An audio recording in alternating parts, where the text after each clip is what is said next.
ആകാശവാണി. നമസ്കാരം. പ്രത്യേക വാർത്താ ബുള്ളറ്റിൻ വായിക്കുന്നത് ലിൻസ സിറാജ്. ത്രിരാഷ്ട്ര സന്ദർശനത്തിന്റെ ആദ്യഘട്ടമായി പ്രധാനമന്ത്രി നരേന്ദ്രമോദി സൈപ്രസിലെത്തി. ലെമസോസിൽ ഇന്ത്യൻ സൈപ്രസ് സംരംഭകരുമായി അദ്ദേഹം ചർച്ച നടത്തും. സൈപ്രസ് പ്രസിഡന്റുമായി പ്രധാനമന്ത്രി നാളെ ഉഭയകക്ഷി ചർച്ചകൾ നടത്തും. തുടർന്ന് G7 ഉച്ചകോടിയിൽ പങ്കെടുക്കുന്നതിനായി പ്രധാനമന്ത്രി കാനഡയിലേക്ക് പോകും. പര്യടനത്തിന്റെ അവസാന പാദത്തിൽ ഈ മാസം 18-ന് പ്രധാനമന്ത്രി ക്രൊയേഷ്യയിലെത്തും. കേരളത്തിൽ അടുത്ത 5 ദിവസം വ്യാപക മഴയ്ക്ക് സാധ്യതയെന്ന് കേന്ദ്ര കാലാവസ്ഥാ വകുപ്പ്. മലപ്പുറം, കോഴിക്കോട്, വയനാട്, കണ്ണൂർ, കാസർഗോഡ് ജില്ലകളിൽ ഇന്നും നാളെയും റെഡ് അലർട്ടാണ്. വിദ്യാഭ്യാസ സ്ഥാപനങ്ങൾക്ക് നാളെ കാസർഗോഡ്, കണ്ണൂർ, വയനാട്, കോഴിക്കോട്, മലപ്പുറം, തൃശൂർ, ഇടുക്കി, എറണാകുളം ജില്ലകളിൽ അവധി പ്രഖ്യാപിച്ചു.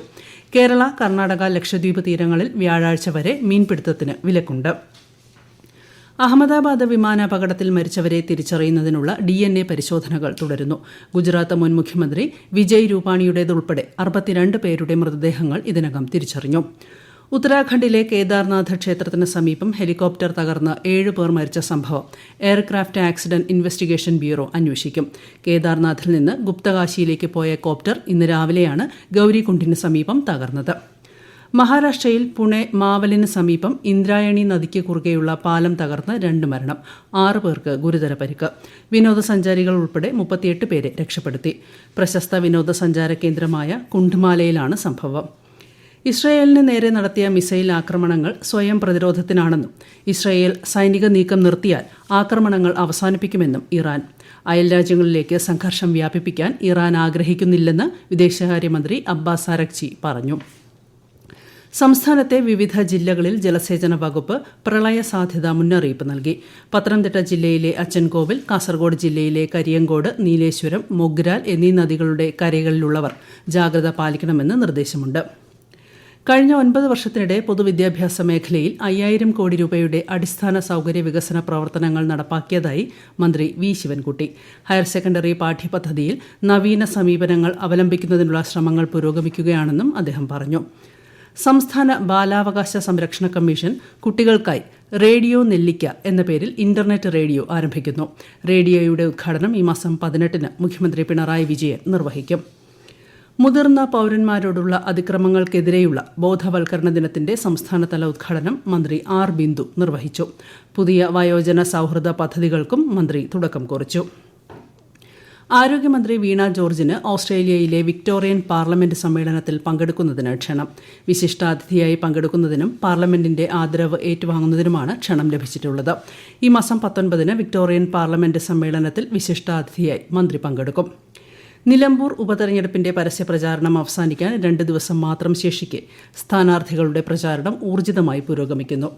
LDF സ്ഥാനാർത്ഥി M സ്വരാജിന്റെ പ്രചാരണത്തിന്റെ ഭാഗമായി തെരഞ്ഞെടുപ്പ് റാലികളിൽ മുഖ്യമന്ത്രിയും CPIM മുതിർന്ന നേതാവുമായ പിണറായി വിജയൻ പങ്കെടുത്തു. UDF സ്ഥാനാർത്ഥി ആര്യാടൻ ഷൌക്കത്തിന്റെ പ്രചാരണ പരിപാടിയിൽ കോൺഗ്രസ് MP പ്രിയങ്ക ഗാന്ധി പങ്കെടുത്തു. NDA സ്ഥാനാർത്ഥി അഡ്വക്കേറ്റ് മോഹൻ ജോർജിന്റെ തെരഞ്ഞെടുപ്പ് പ്രകടന പത്രിക BJP സംസ്ഥാന അധ്യക്ഷൻ രാജീവ് ചന്ദ്രശേഖർ പ്രകാശനം ചെയ്തു.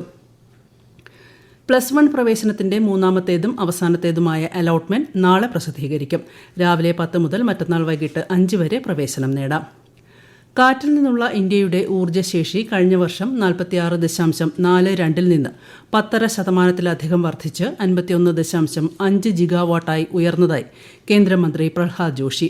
2030ഓടെ പുനരുപയോഗ ഊർജ്ജശേഷി 500 ജിഗാവാട്ടായി ഇന്ത്യ ലക്ഷ്യം വെച്ചിട്ടുണ്ടെന്നും അദ്ദേഹം പറഞ്ഞു. കേരള പോലീസ് അക്കാദമിയിൽ പരിശീലനം പൂർത്തിയാക്കിയ 19ാമത് C ബാച്ചിലെ 144 റിക്രൂട്ട് വനിതാ പോലീസ് കോൺസ്റ്റബിൾമാരുടെ പാസിംഗ് ഔട്ട് പരേഡ് നാളെ കേരള പോലീസ് അക്കാദമി പരേഡ് ഗ്രൗണ്ടിൽ നടക്കും. മുഖ്യമന്ത്രി പിണറായി വിജയൻ അഭിവാദ്യം സ്വീകരിക്കും. കോഴിക്കോട് തീരത്തിന് സമീപം അപകടത്തിൽപ്പെട്ട ചരക്ക് കപ്പൽ ടഗ് ഉപയോഗിച്ച് പുറം കടലിലേക്ക് വലിച്ചു കൊണ്ടുപോകാനുള്ള ശ്രമം തുടരുന്നു. കപ്പലിലെ തീ നിയന്ത്രണ വിധേയമാക്കാനുള്ള ശ്രമങ്ങളും നടക്കുന്നുണ്ട്. മൂവാറ്റുപുഴയിൽ വാഹന പരിശോധനയ്ക്കിടെ SIയെ വാഹനമിടിപ്പിച്ച് കൊലപ്പെടുത്താൻ ശ്രമിച്ച കേസിലെ പ്രതികളെ തിരിച്ചറിഞ്ഞു. ഇടുക്കി മണിയാറൻകുടി സ്വദേശി മുഹമ്മദ് ഷെരീഫ്, ആഫീസ് നിസാർ എന്നിവരാണ് പ്രതികളെന്ന് പോലീസ് പറഞ്ഞു. 2 പേർക്കുമെതിരെ വധശ്രമത്തിന് കേസെടുത്തു. ഓപ്പറേഷൻ ഡി ഹണ്ടിന്റെ ഭാഗമായി ഇന്നലെ സംസ്ഥാന വ്യാപകമായി നടത്തിയ പരിശോധനയിൽ മയക്കുമരുന്ന് വിൽപ്പനയിൽ ഏർപ്പെടുന്നതായി സംശയിക്കുന്ന 2002 പേരെ പരിശോധനയ്ക്ക് വിധേയമാക്കി. 123 കേസുകൾ രജിസ്റ്റർ ചെയ്തു. 125 പേർ അറസ്റ്റിലായി. പത്തനംതിട്ടയിൽ ബൈക്ക് തോട്ടിലേക്ക് വീണ് കാണാതായ കോന്നി അതിരുങ്കൽ സ്വദേശി പ്രവീണിന്റെ മൃതദേഹം കണ്ടെത്തി. അപകടം നടന്ന സ്ഥലത്ത് നിന്ന് 6 കിലോമീറ്റർ അകലെ നിന്നാണ് മൃതദേഹം കണ്ടെടുത്തത്.